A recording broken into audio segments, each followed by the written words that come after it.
Cafe Networking podcast promotes successful business experts. I'm Tom Rioch, known as the King of Networking, connecting people throughout the world from my podcast studio in Brazil. Today we talk with Debbie Weiss, and she's joining us from Lebanon, New Jersey in the United States. Debbie Weiss is a best-selling author of On Second Thought, Maybe I Can.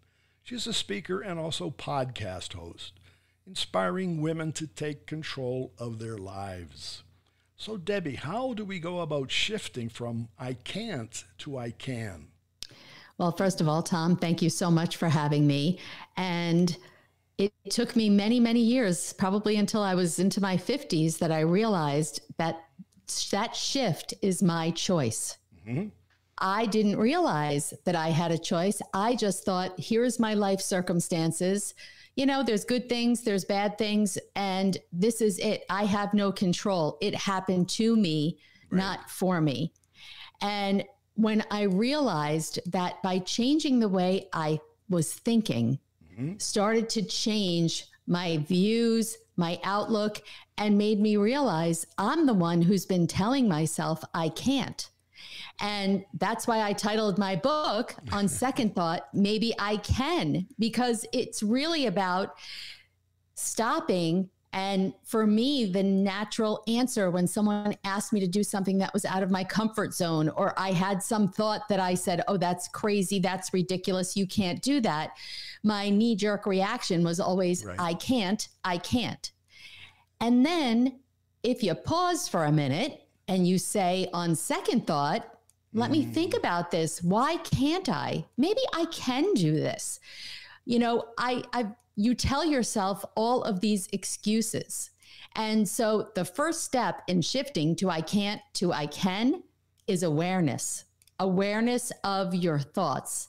And it's so difficult. Everybody comes to that awareness in different ways. Right. You know, there's so many techniques, meditation, journaling, breath work. There's a million things out there. You have to find what works for you, but it's constant awareness and it's a process. I think it's a journey that will be on forever. There is no perfection here.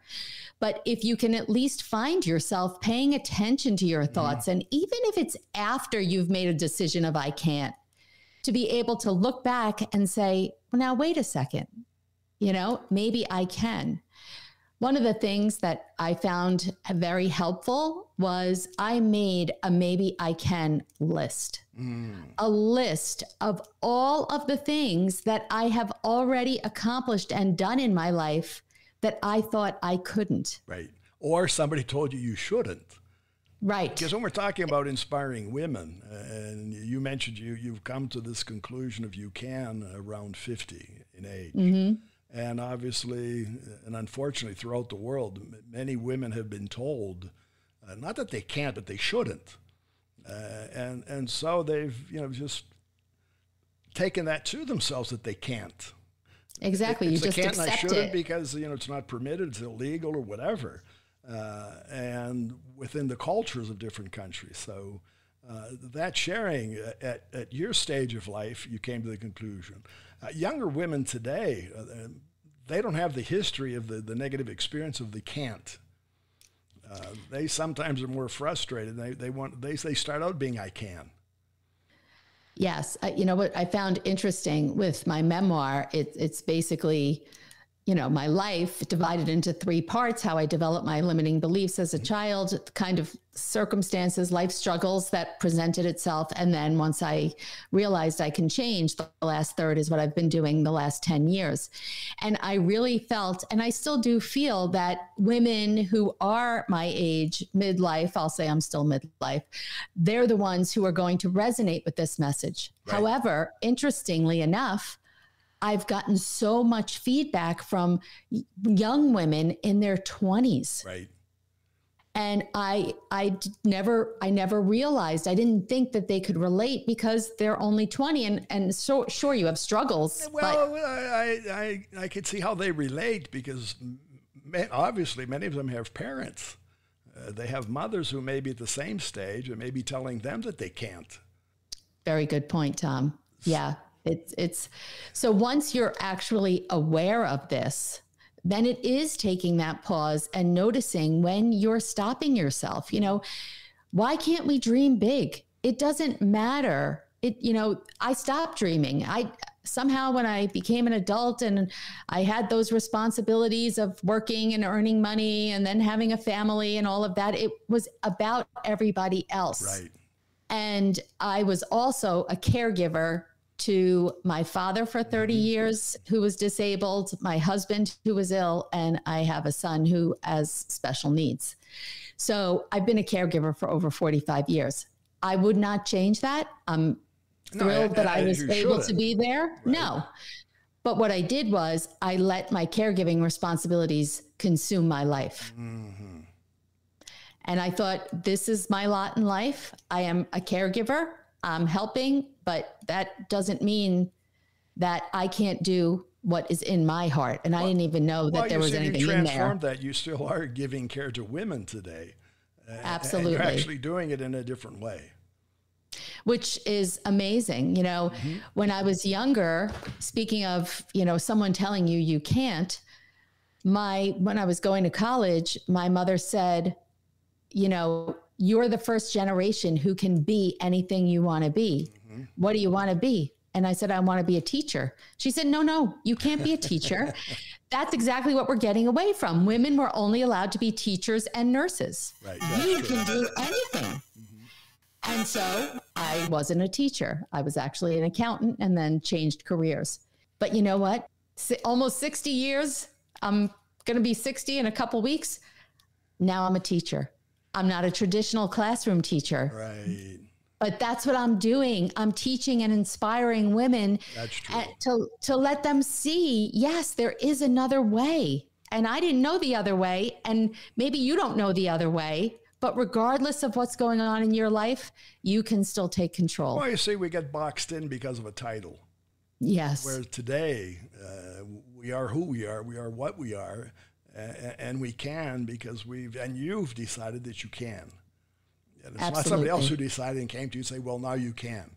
It's really the inner part that we have. And men go through the same thing. The thing inspiring of course. The same thing with inspiring men. Men are also role-oriented at times. In younger lives, and my generation was the same thing. You should be, you have to be, this is, and we had all of those rules to follow. And today it's a different ballgame. I see in my younger son is a junior in college, and he doesn't know what he wants to be, but I can see his mind working, thinking, well, I should do something. I feel like he should be a teacher, but obviously that's his choice. But when I said that, he said, teachers don't make enough money. I said, it's not about the money. Right. Here's what the issue is. We're always chasing money. And I get it. I mean, it's not like I don't want money, but this is what you do, like that career and changing from I can to I can is not from I can't to I can is not about career, but just as we're discussing it, I still find, at least in my son, and I think some of his friends, they're still thinking I have to be on this track to make a lot of money, have a title, and that's you the might story not that love everybody it. hears. That's yeah. I don't say it's unfortunate, but that's it. Yeah. And I say, what you start asking kids in grade school, what do you want to be? Well, I don't know what you want to be. I didn't know. I had the same thing. You get into university, you want to be something because somebody said, a guidance counselor said, well, this is what you could be. Exactly. But the world changed, and the world's still changing. But anyway, Debbie, I want to thank you for being here. I want to congratulate you on the book. Thank you so much. Congratulate you, too, for your upcoming birthday. But thank you. How can our listeners find you? So my website is the best way. It's Debbie, DEBBIE.R.Weiss, WEISS.com. And from there, there's a lot of free downloads. There's a wait list for a coaching program and all of the links to all my social media. Very good. Well, thanks again and congratulations. Thank you so much, Tom. And for our listeners, again, it's Debbie Weiss. It's DEBBIE, last name WEISS. You'll find her on her site, DebbieRWeiss.com. You'll find her on LinkedIn, and you'll find the book On Second Thought, Maybe I Can, on Amazon. Cafe Networking is brought to us by Focus MI Market Intelligence, an agricultural market research specialist in Brazil. More information at focusmi.com. Talk to Tom, talk to the world. Thanks for listening. Until the next time here at Cafe and Networking Podcast.